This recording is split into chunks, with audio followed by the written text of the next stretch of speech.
मेरे सभी प्यारे विद्यार्थियों, आप सभी का आपके अपने YouTube channel power of Rahul sir पे स्वागत है। और पिछले क्लासेस में बच्चों हमने बायोलॉजी के सिलेबस का डिस्कशन कर लिया था और आज स्टार्ट करने वाले हैं हम बायोलॉजी का सबसे प्रथम चैप्टर यानी फर्स्ट चैप्टर को, जिसका नाम है लाइफ प्रोसेस या हिंदी में बोले तो जैव प्रक्रम। क्या नाम है बच्चों? लाइफ प्रोसेस या जैव प्रक्रम। तो यहाँ से सवाल यही उठता है कि आखिर जैव प्रक्रम कहते किसको है। तो सवाल जब उठा कि जैव प्रक्रम किसको कहते हैं, तो इसको सीखेंगे भी हम कि जैव प्रक्रम है क्या। तो जैव प्रक्रम वो सभी प्रक्रियाएं हैं बच्चों, या वह सभी प्रोसेस हैं बच्चों, जो हमारे शरीर को या जीवों के शरीर को मेंटेन रखती हो, अर्थात संतुलित रखती हो। तो वो सभी प्रक्रियाएं क्या कहलाएगी बच्चों? जैव प्रक्रम कहलाएगी। समझते हैं इसको कि अगर हमारे अंदर डाइजेशन नहीं हो या हमारे शरीर के अंदर डाइजेशन नहीं हो तो क्या हमारा शरीर जो है संतुलित रह पाएगा? क्या बैलेंस रह पाएगा? क्या मेंटेन रह पाएगा? तो हमारे दिमाग में आएगा कि नहीं, हमारा शरीर मेंटेन नहीं रह पाएगा। तो इसके बिना हमारा जीवन संभव ही नहीं है। तो नहीं है संभव बच्चों, तो हम क्या कहेंगे कि ये जैव प्रक्रिया है। अगर हम श्वसन नहीं कर रहे हैं तो क्या हमको एनर्जी मिल पाएगा? नहीं मिल पाएगा। ऊर्जा मिल पाएगा? नहीं मिल पाएगा। तो नहीं मिल पाएगा तो क्या हमारा शरीर संतुलित रह पाएगा, मेंटेन रह पाएगा? नहीं रह पाएगा। तो इसके बिना भी हमारा जीवन संभव नहीं है। तो ये प्रक्रिया भी क्या है बच्चों? लाइफ प्रोसेस है। क्या हमारे अंदर ब्लड है तो ब्लड का अगर ट्रांसपोर्टेशन नहीं होगा तो क्या हमारा शरीर चल पाएगा? नहीं चल पाएगा। तो हमारा जो ब्लड सर्कुलेटरी सिस्टम यानी ट्रांसपोर्टेशन भी क्या है हमारा बच्चों? लाइफ प्रोसेस का हिस्सा है। उसी तरह से एक्सक्रिएशन, क्या हम जो खाए हैं पिए हैं उससे जो अनपचित भोजन मिला है, अनपचा भोजन जो बचा है बच्चों, क्या उसको शरीर से बाहर नहीं निकालेंगे तो क्या हमारा शरीर सही चल पाएगा? अगर नहीं निकालेंगे तो शरीर हमारा नहीं चल पाएगा। तो ये भी हमको हमारे शरीर को क्या करता है बच्चों? मेंटेन रखता है। इसलिए यह भी क्या है? लाइफ प्रोसेस है। तो लाइफ प्रोसेस वो सभी प्रक्रियाएं, वो सारे प्रोसेस कहलाएंगे बच्चों जो हमारे शरीर को संतुलित या मेंटेन रखते हो या बैलेंस रखते हो। वो सही प्रक्रियाएं क्या कहलाएंगे बच्चों? लाइफ प्रोसेस कहलाएंगे। तो यहाँ हम इसका डिफाइन लिख दे बच्चों। वे सभी प्रक्रियाएं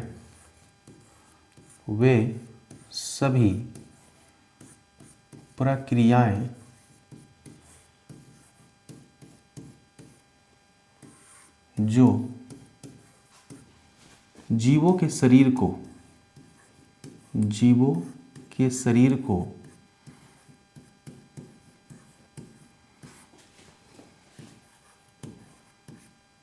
मेंटेन, या इसको कह दे बैलेंस या संतुलित रखता है,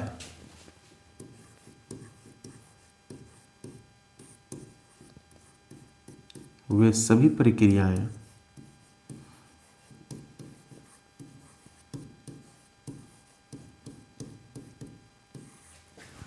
क्या कहलाएंगे बच्चों? जैव प्रक्रम कहलाएंगे। जैव प्रक्रम कहलाते हैं।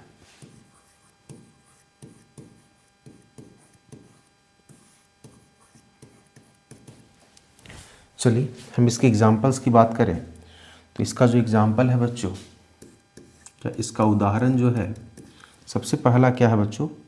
डाइजेशन, या इसको हम बोल दें न्यूट्रिशन। क्या बोलते हैं? डाइजेशन अर्थात पाचन। पाचन क्या है बच्चों? जैव प्रक्रम है। अगर बात कर दें रिस्पायरेशन, तो रिस्पायरेशन भी क्या है बच्चों? जैव प्रक्रम है। श्वसन क्या है? जैव प्रक्रम है। अगर बात कर दे ट्रांसपोर्टेशन,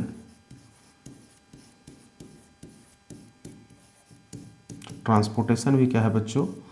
परिवहन भी हमारा क्या है? जैव प्रक्रम है। क्योंकि इन सभी चीज़ों के बिना बच्चों हमारा शरीर चल ही नहीं पाएगा। अगर कह दें एक्सक्रिएशन, उत्सर्जन, तो ये भी क्या है बच्चों? जैव प्रक्रम है। अच्छा, पेड़ पौधों के अंदर अगर फोटोसिंथेसिस हो रहा है बच्चों, तो पेड़ पौधों के लिए फोटोसिंथेसिस भी क्या है बच्चों? जैव प्रक्रम है। फोटोसिंथेसिस भी क्या हो जाएगा पेड़ पौधों के लिए? जैव प्रक्रम हो जाएगा कि नहीं हो जाएगा? बिल्कुल हो जाएगा। यानी प्रकाश संश्लेषण भी क्या है बच्चों? जैव प्रक्रम है।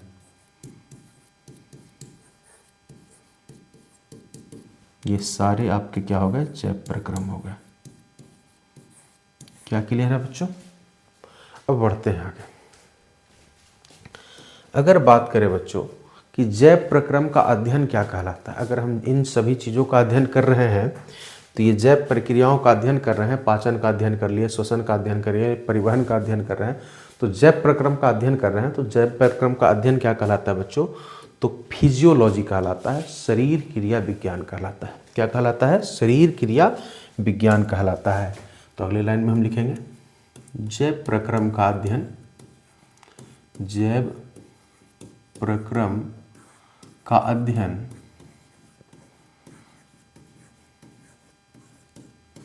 शरीर क्रिया विज्ञान। क्या कहलाता है बच्चों? शरीर क्रिया विज्ञान। शरीर क्रिया विज्ञान अर्थात फिजियोलॉजी। क्या बोलेंगे बच्चों? इसको फिजियोलॉजी बोलेंगे।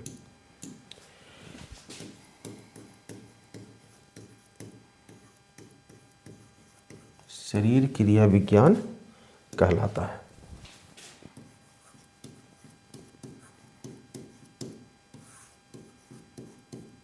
कोई दिक्कत बच्चों? अब जैसे देखिए बच्चों, हमारे आसपास जब आप ऑब्जेक्ट देखिएगा ना बच्चों, तो दो तरह के ऑब्जेक्ट हमको मिलते हैं। कितने तरह के ऑब्जेक्ट मिलते हैं बच्चों? दो तरह के ऑब्जेक्ट मिलते हैं।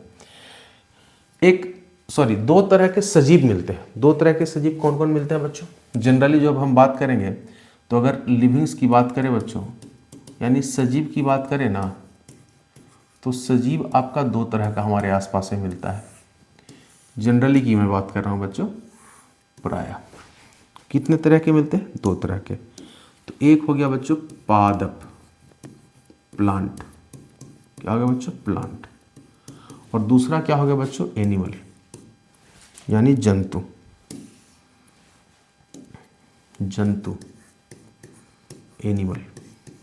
दो तरह के लिविंग्स हमको जनरली मिलते हैं। ठीक है। अब जब बात करेंगे ना कि पादप के अंदर जैव प्रक्रियाओं का अध्ययन करेंगे तो क्या कहलाएगा? तो पादप के अंदर जब जैव प्रक्रियाओं का अध्ययन करेंगे बच्चों, तो ये कहलाएगा पादप शरीर क्रिया विज्ञान। क्या कहलाएगा? पादप शरीर क्रिया विज्ञान।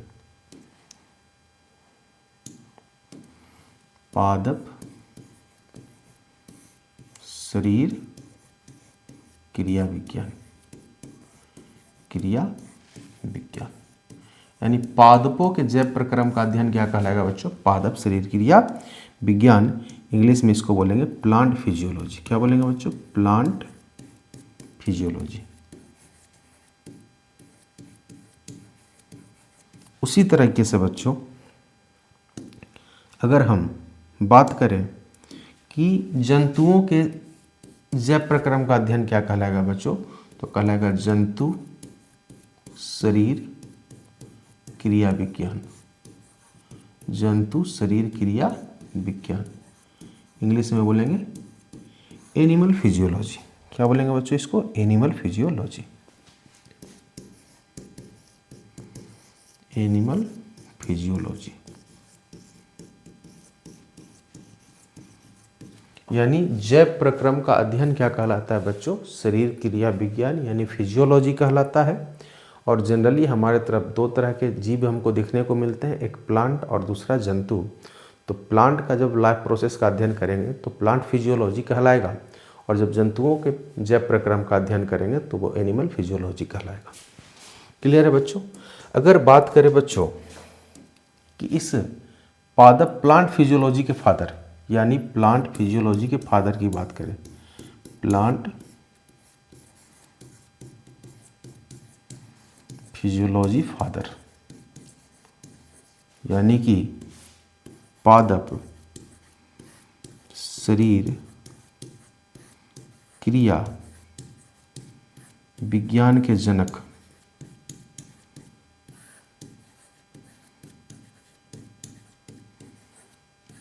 तो कौन कहलाएंगे बच्चों? तो यहाँ पे हम एक नाम लिखते हैं वो नाम आप याद रखेंगे। इनका नाम था बच्चों स्टीफन हेल्स। क्या नाम था बच्चों? Stephen Hales. Stephen Hales. Stephen हेल्स।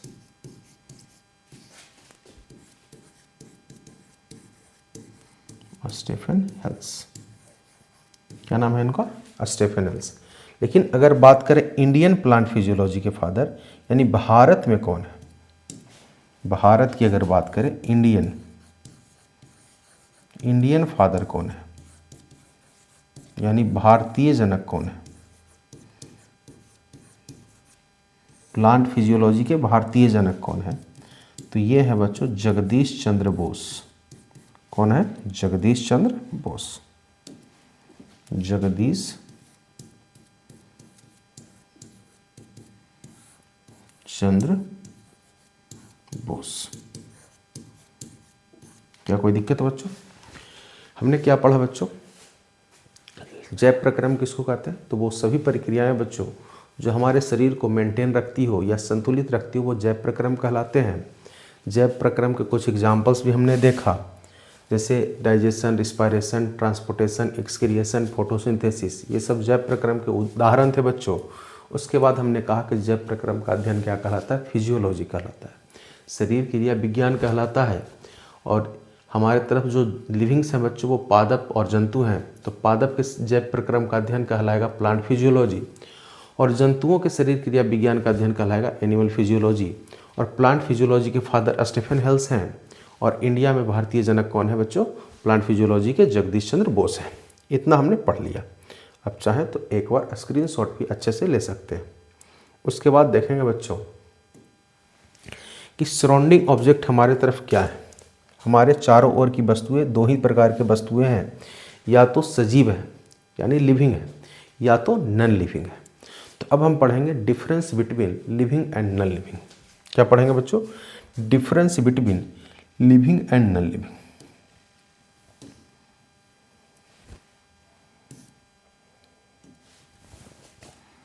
जितने भी सराउंडिंग ऑब्जेक्ट है,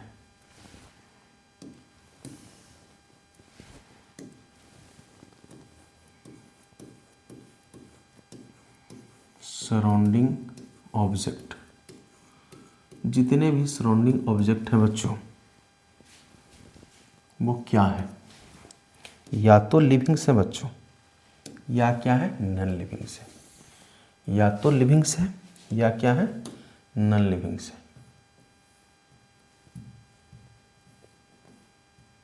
या तो लिविंग से, चलिए लिख देते हैं इसको, या तो लिविंग से है,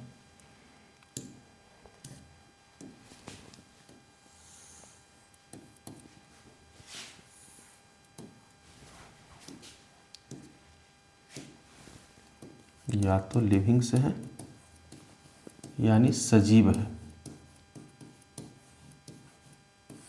या क्या है बच्चों? नॉन लिविंग से। नॉन लिविंग से निर्जीव है।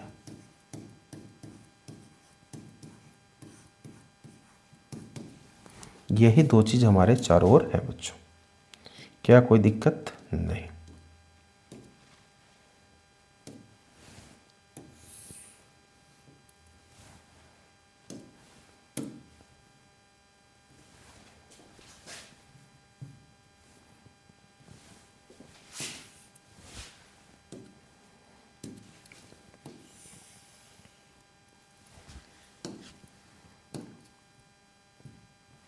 कोई दिक्कत बच्चों? अब इसके बीच का डिफरेंस, तो आप कहें कि इसका बीच के डिफरेंस की क्या आवश्यकता है बच्चों? तो जो पढ़ना है वो पढ़ाएंगे हम, क्योंकि हम जो भी बेस लेकर चल रहे हैं बच्चों, NCERT लेकर के चल रहे हैं। अगर हम आपको ये डिफरेंस नहीं भी बताते हैं तो आप बिना इस डिफरेंस को जाने बच्चों आप आसपास की चीज़ों को बता सकते हैं कि कौन लिविंग से और कौन नॉन लिविंग से। लेकिन चूंकि NCERT हम बेस लेके चल रहे हैं तो सारी चीज़ हम पढ़ेंगे बच्चों। तो यहाँ पे हम दोनों का डिफरेंस अगर बात करें तो पहला डिफरेंस पे आते हैं बच्चों। जो हमारा पहला नंबर डिफरेंस है,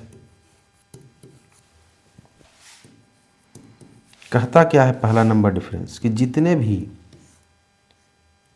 लिविंग्स है बच्चों वो स्वचालित होते हैं, यानी सेल्फ मूवमेंट करते हैं।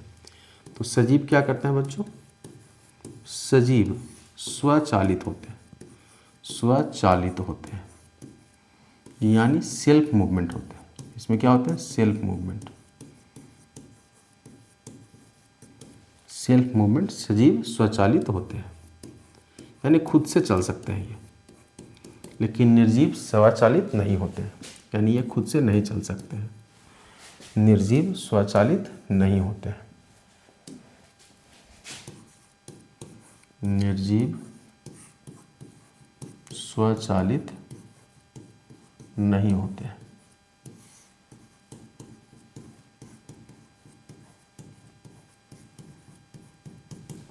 ठीक है। दूसरे डिफरेंस की बात करें बच्चों, तो हम बात करेंगे कि लिविंग्स के अंदर ना तो विकास होता है बच्चों, ना तो किसी प्रकार लिविंग्स के अंदर विकास होता है और साथ ही साथ वृद्धि भी होता है, यानी उसके हाइट ही बढ़ते हैं और उसका इंटरनल विकास भी होता है, यानी मानसिक विकास हो गया, शारीरिक विकास हो गया, इंटरनल डेवलपमेंट भी उसके अंदर देखा जा सकता है। जबकि निर्जीव के अंदर ऐसा कुछ नहीं देखा जाता है कि वृद्धि और विकास उसमें संभव नहीं होता है। लेकिन आपके दिमाग में एक चीज़ आ सकता है कि कभी कभी हम निर्जीव में कहीं ना कहीं ग्रोथ देख लेते हैं।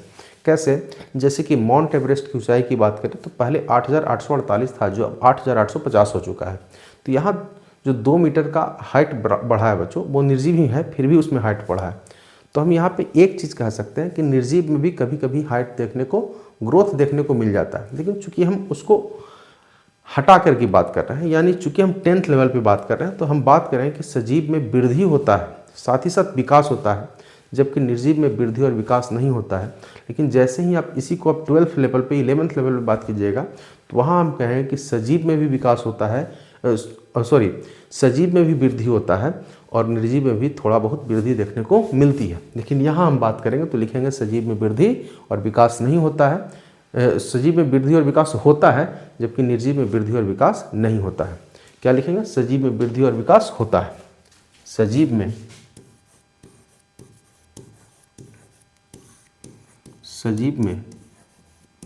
वृद्धि एवं विकास होते हैं। अच्छा देखिए बच्चों, वृद्धि क्या है? एक्सटर्नल फैक्टर है, यानी वृद्धि आपको दिखेगा कि इसका हाइट ग्रोथ हो रहा है, लेकिन विकास आपको नहीं दिखेगा। विकास इंटरनल फैक्टर है। तो वृद्धि और विकास होता है, लेकिन निर्जीव में वृद्धि और विकास नहीं होता है। निर्जीव में वृद्धि एवं विकास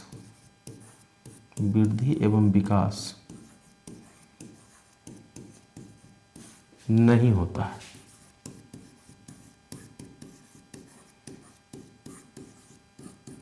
क्या क्लियर है बच्चों? सजीव स्वचालित होते हैं जबकि निर्जीव स्वचालित नहीं होते हैं। सजीव में वृद्धि और विकास होता है जबकि निर्जीव में वृद्धि और विकास नहीं होता है। आगे बढ़ते हैं। अगर सजीव की बात करें बच्चों, तो सजीव श्वसन की क्रिया करते हैं जबकि निर्जीव श्वसन की क्रिया नहीं करते। सजीव श्वसन की क्रिया करते हैं, श्वसन की क्रिया करते हैं। निर्जीव में क्या लिखेंगे? निर्जीव श्वसन की क्रिया नहीं करते। निर्जीव श्वसन की क्रिया नहीं करते।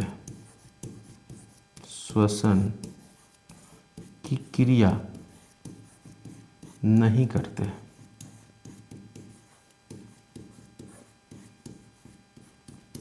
ठीक है, आगे बढ़ते हैं।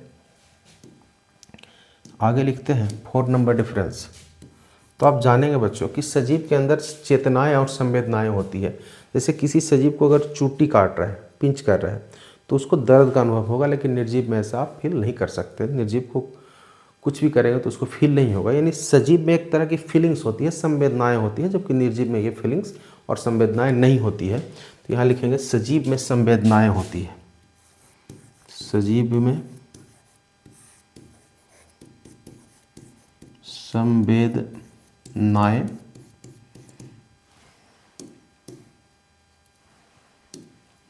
संवेदनाएं होती है, यानी सेंसेशन होता है, जबकि निर्जीव में संवेदनाएं नहीं होती है। निर्जीव में संवेदनाएं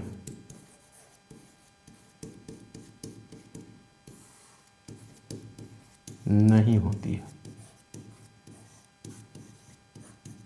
ठीक है, और बढ़ते हैं आगे। तो देखिए, सजीव में रक्त पाया जाता है बच्चों। सजीव में क्या पाया जाता है? रक्त पाया जाता है। यह रक्त परिसंचरण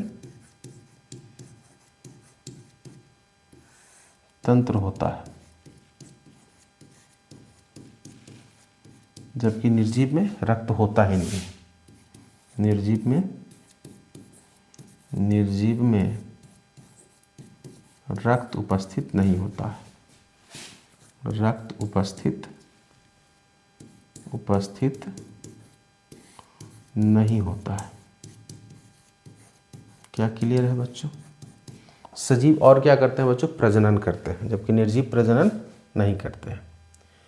सजीव प्रजनन करते हैं, सजीव प्रजनन करते हैं,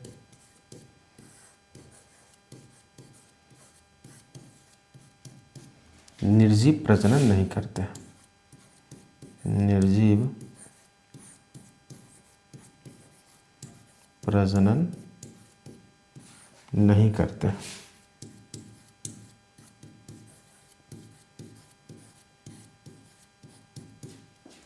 क्या क्लियर है बच्चों? एक बार यहाँ तक नोट कीजिए, उसके बाद बढ़ते हैं आगे।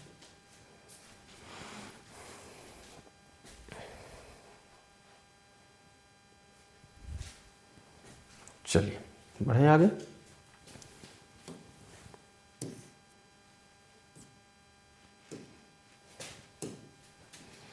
अब चलिए बच्चों, देखते हैं एक चीज। क्या देखते हैं कि जितने भी लिविंग्स हैं बच्चों, जितने भी क्या है? लिविंग्स, यानी सजीव, जितने भी सजीव हैं बच्चों, वो एक बात बताइए, अपने जीवन को बचाना चाहता है या मारना चाहता है या ख़त्म करना चाहता है? अपने जीवन को क्या करना चाहता है बच्चों? बचाना चाहता है, यानी लाइफ को सरवाइव करना चाहता है, कि उसका जीवन बचा रहे। लाइफ क्या रहे? सरवाइव करे। लाइफ क्या करे? सरवाइव करे। यानी अपने जीवन को मारना तो वो बिल्कुल नहीं चाहता, अपने जीवन को बचाना चाहता है। अब सवाल उठता है कि जीवन बचाएगा कैसे? तो जीवन बचाने के लिए बच्चों उसको एनर्जी चाहिए। क्या चाहिए? एनर्जी चाहिए। एनर्जी चाहिए, यानी जीवन बचाने के लिए उसको डिपेंड रहना पड़ेगा बच्चों। किस पे डिपेंड रहना पड़ेगा? तो एनर्जी पे डिपेंड रहना पड़ेगा। किस पे डिपेंड करना पड़ेगा? एनर्जी पे डिपेंड रहना पड़ेगा उसको। ठीक है, अब सवाल उठता है कि एनर्जी मिलेगा कहाँ से? तो एनर्जी इसको खाना से मिलेगा बच्चों। कहाँ से मिलेगा? खाना से, यानी न्यूट्रिशन से मिलेगा। कहाँ से मिलेगा? न्यूट्रिशन से मिलेगा, अर्थात पोषण से मिलेगा। कहाँ से मिलेगा? पोषण से मिलेगा। एनर्जी इसको कहाँ से मिलेगा? पोषण से मिलेगा। यानी सिंपल सा जवाब यहाँ पे हमको ये मिला कि अगर किसी जीव को बच्चों जीना है, जीवन को बचाना है, तो एनर्जी चाहिए। यानी डिपेंड किस पे करेगा? एनर्जी पे। और ये एनर्जी कहाँ से मिलेगा इसको बच्चों? तो इसको एनर्जी मिलेगा भोजन से, अर्थात किससे? न्यूट्रिशन से। कहाँ से मिलेगा? न्यूट्रिशन से मिलेगा। यानी अगला जो हमारा टॉपिक आ गया बच्चों, वो क्या आ गया? न्यूट्रिशन आ गया। क्या आ गया? न्यूट्रिशन। यानी अब जो हम पढ़ने वाले यहाँ है बच्चों, वो क्या पढ़ने वाले हैं? न्यूट्रिशन पढ़ने वाले हैं। तो हेडिंग आ जाएगा हमारा क्या? न्यूट्रिशन। हमारा हेडिंग आ जाएगा न्यूट्रिशन। लगा लेते हैं हेडिंग।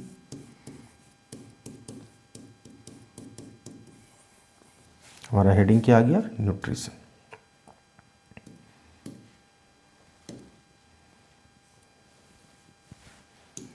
हमारा हेडिंग आ गया न्यूट्रिशन। बड़े बड़े लेटर्स में आ गया क्या?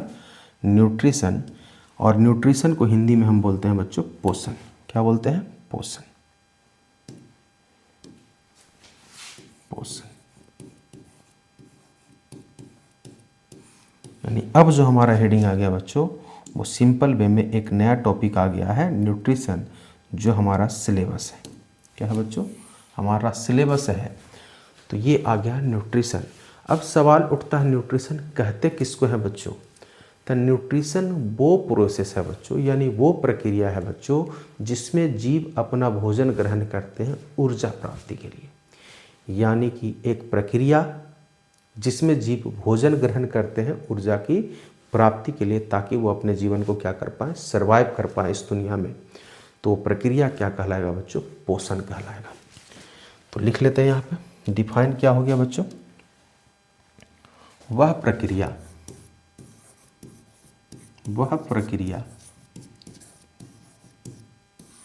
जिसमें जीव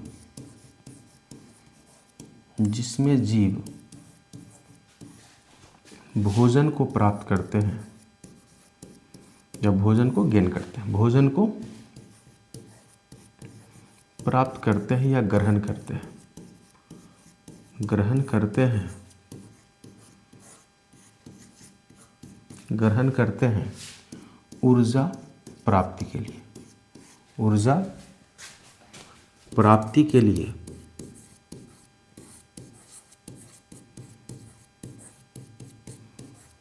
तो इस प्रक्रिया को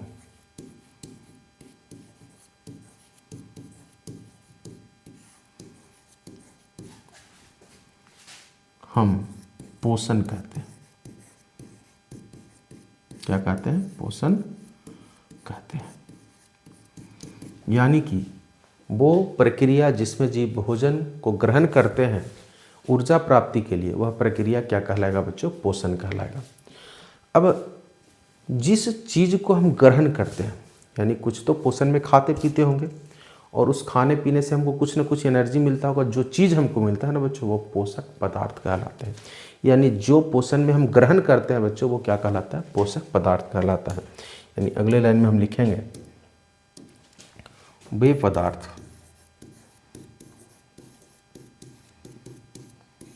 जो हम पोषण में ग्रहण करते हैं, पोषण में ग्रहण करते हैं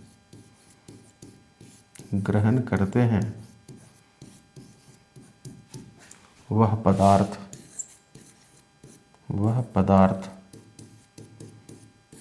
पोषक पदार्थ कहलाता है। पोषक पदार्थ कहलाता है। पोषक पदार्थ कहलाता है। क्या कोई दिक्कत बच्चों? यानी वह प्रक्रिया जिसमें जीव भोजन की प्राप्ति करते हैं ऊर्जा प्राप्त करने के लिए, या भोजन को ग्रहण करते हैं ऊर्जा प्राप्त करने के लिए, वह क्या कहलाता है? पोषण। और जिन पदार्थों का सेवन करते हैं पोषण में बच्चों, वो कहलाता है पोषक पदार्थ अर्थात न्यूट्रेंट्स। क्या कहते हैं इसको? इंग्लिश में बोलेंगे न्यूट्रेंट्स। पोषक पदार्थ को इंग्लिश में क्या बोलेंगे? न्यूट्रेंट्स। पोषक पदार्थ को न्यूट्रेंट्स कहेंगे। कोई दिक्कत बच्चों? नहीं। बढ़ते हैं आगे, कुछ एग्जाम्पल्स को देखते हैं। एग्जाम्पल हमारा है बच्चों, सबसे पहला एग्जाम्पल हम अगर लें तो प्रोटीन, भोजन से हमको क्या मिलता है? प्रोटीन मिलता है। क्या मिलता है? पहले प्रोटीन मिल सकता है, और क्या मिलता है बच्चों? खनिज मिलता है। प्रोटीन एवं खनिज मिल सकता है। और प्रोटीन और खनिज बच्चों कैसा पोषक पदार्थ है? तो शरीर का निर्माण करने वाला पदार्थ है। तो इसको हम बोल देते हैं शरीर निर्माता पोषक पदार्थ। क्या ऐसा पोषक पदार्थ है बच्चों? शरीर निर्माता पोषक पदार्थ है। ठीक है बच्चों। दूसरा एग्जाम्पल लेते हैं। अगर हम भोजन कर रहे हैं तो हमको मिलेगा कार्बोहाइड्रेट। क्या मिलेगा बच्चों? कार्बोहाइड्रेट। ठीक है। या हमको मिलेगा बच्चों वसा। अच्छा, इसको कैसा पोषक पदार्थ बोलेंगे बच्चों? इसको बोलेंगे ऊर्जा देने वाला पोषक पदार्थ, यानी ऊर्जादायक पोषक पदार्थ।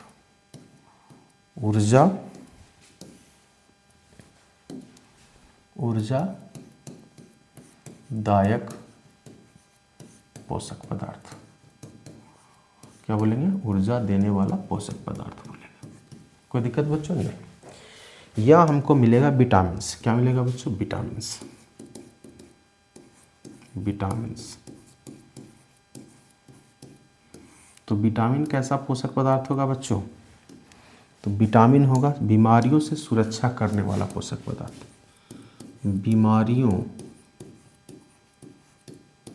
से सुरक्षा करने वाला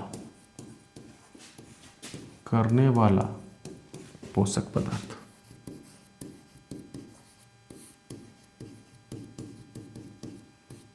ठीक है, इत्यादि। तो चलिए बच्चों, आज हम जितना पढ़े उसको एक बार समराइज कर लेते हैं। तो सबसे पहले हमने बच्चों पढ़ा कि जैव प्रक्रम क्या है। तो वो सभी प्रक्रियाएं, वो सभी प्रोसेस या सभी प्रक्रियाएं जो हमारे शरीर को क्या करते हो, मेंटेन करते हो, वो जैव प्रक्रियाएं कहलाते हैं।